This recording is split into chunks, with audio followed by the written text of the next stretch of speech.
Hello friends, आज इस video में हम जानने वाले हैं नॉरफ्लॉक्सासिन एंटीबायोटिक के बारे में।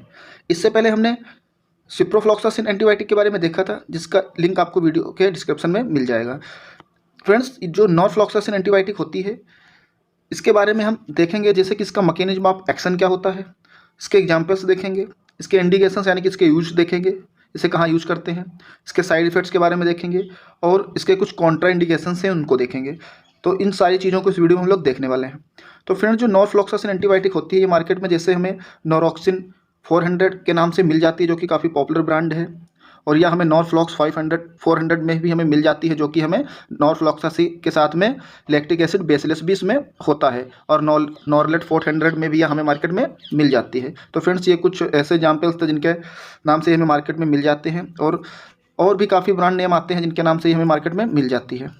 नेक्स्ट हम यहाँ देखते हैं कि जो नॉरफ्लॉक्सासिन एंटीबायोटिक होती है, वह एक ब्रॉड स्पेक्ट्रम की एंटीबायोटिक होती है, यानी कि यह ग्राम पॉजिटिव और ग्राम नेगेटिव दोनों तरीके की जो बैक्टीरिया होती हैं उनको किल करने के लिए यूज की जाती है। और इसके अगर ग्रुप को देखें तो यह फ्लोरोक्विनोल ग्रुप की ड्रग होती है, और इसी ग्रुप की ड्रग जो है, जैसे सिप्रोफ्लॉक्सासिन पे जो वीडियो था वो भी इसी ग्रुप की ड्रग होती है, और जैसे मॉक्सीफ्लॉक्सासिन, तो ये सारी फ्लोरोक्विनोल ग्रुप में ही आती हैं, लेकिन यहाँ पे आज हम सिर्फ नॉरफ्लॉक्सासिन की बात करने वाले हैं। तो फ्रेंड्स, इसके अगर मैकेनिज्म ऑफ एक्शन को देखें कि इसके काम करने का तरीका क्या है, तो यह इनहिबिट कर देता है जो डीएनए गायरेज एंजाइम होता है बैक्टीरिया के, उसको यह इनहिबिट कर देता है। जैसे कि यह ब्रॉड स्पेक्ट्रम की एंटीबायोटिक होती है, तो यह ग्राम निगेटिव बैक्टीरिया पे पहले वर्क इसका देखते हैं। जैसे कि जो ग्राम निगेटिव बैक्टीरिया में जो डीएनए गायरेज होता है, जो कि इसको सुपर कॉइलिंग के लिए यूज होता है, तो इसे क्या है, इसे डीनेचर्ड कर देता है, और बैक्टीरिया क्या है, वो रिप्लिकेशन उसका नहीं हो पाता है, और इस तरीके से डीएनए गायरेज काम नहीं कर पाता है नॉरफ्लॉक्सासिन की वजह से, और जो बैक्टीरिया किल हो जाती है। और अगर पॉजिटिव बैक्टीरिया पे देखें, ग्राम पॉजिटिव जो बैक्टीरिया होती हैं, तो उसमें जो ट्रोपो आइसोमरेज 4 होता है, वो बैक्टीरिया पे वर्क करता है। जब बैक्टीरिया रिप्लिकेशन करती है तो उसको ये रोक देता है, तो उस वजह से बैक्टीरिया रिप्लिकेट नहीं हो पाती है और बैक्टीरिया क्या है, किल हो जाती है। तो इस तरीके से ये दोनों जो हैं वर्क करते हैं। निगेटिव जो बैक्टीरिया होती है उसमें डीएनए गायरेज यानी ट्रोपो आइसोमेरेज सेकेंड जिसे बोलते हैं, और जो ग्राम पॉजिटिव बैक्टीरिया होती हैं उस पर ट्रोपो आइसोमेरेज 4 अपना वर्क करके इसके वर्क को बैक्टीरिया के रोक देता है और बैक्टीरिया किल हो जाती है। नेक्स्ट हम यहाँ देख लेते हैं कि इसकी फार्माकोकाइनेटिक्स को देखें अगर, तो इसकी बायोअवेलेबिलिटी 30 से 40% होती है, यानी कि यह ड्रग जो है, जब हम इसे टेबलेट के फॉर्म में लेते हैं, ओरली जब लेंगे तो उसकी बायोअवेलेबिलिटी 30 से 40% होगी, यानी ये 30 से 40% तक एब्जॉर्ब होकर ब्लड प्लाज्मा में ये जाके अपना वर्क करेगी। इसके मेटाबॉलिज्म को देखें तो इसमें हिपेटिक में होती है, यानी कि यह लीवर में इसकी मेटाबॉलिज्म होती है। और इसका एलिमिनेशन हाफ लाइफ देखें तो यह 3 से 4 घंटे तक का होता है, यानी कि यह अपने प्लाज्मा में पहुँचने के बाद 3 से 4 घंटे में इसका कंसनट्रेशन हाफ हो जाएगा। एलिमिनेशन हाफ लाइफ इसकी होती है, इतनी हाफ लाइफ 3 से 4 घंटे में हाफ जो है वो एक्सक्रीट हो जाएगी, और हाफ जो है प्लाज्मा में देखने को मिलेगी 3 से 4 घंटे में। अगर इसके एक्सक्रीशन की बात करें तो इसका एक्सक्रीशन रीनल और फीकल मैटर के थ्रू बॉडी से एक्सक्रीट आउट हो जाता है। नेक्स्ट हम देखेंगे इसके इंडिकेशंस के बारे में, जैसे कि जब किसी भी व्यक्ति को यूरिनरी ट्रैक्ट इन्फेक्शन हो जाता है, जैसे कि जब उसे यूरिनरी सिस्टम में कोई प्रॉब्लम या इन्फेक्शन होता है, तो उसको ट्रीट करने के लिए नॉरफ्लॉक्सासिन एंटीबायोटिक का यूज़ किया जाता है। और कुछ गायनिकोलॉजिकल इन्फेक्शंस होते हैं, जैसे कि जो फीमेल रिलेटेड होते हैं, जैसे कि कोई यूट्रस में इन्फेक्शन हो गया, या कोई सर्विक्स का इन्फेक्शन है, जैसे कोई जो जेनाइटल ट्रैक्ट होता है उसमें अगर कोई इन्फेक्शन है फीमेल के केस में, तो उसको ट्रीट करने के लिए भी नॉरफ्लॉक्सासिन एंटीबायोटिक का यूज़ किया जाता है। और जैसे कि inflammation of the prostate gland, कोई प्रोस्टेट ग्लैंड जो होती है उसका कोई इन्फ्लामेशन है, तो उसमें भी इसका यूज किया जाता है नॉरफ्लॉक्सासिन एंटीबायोटिक का।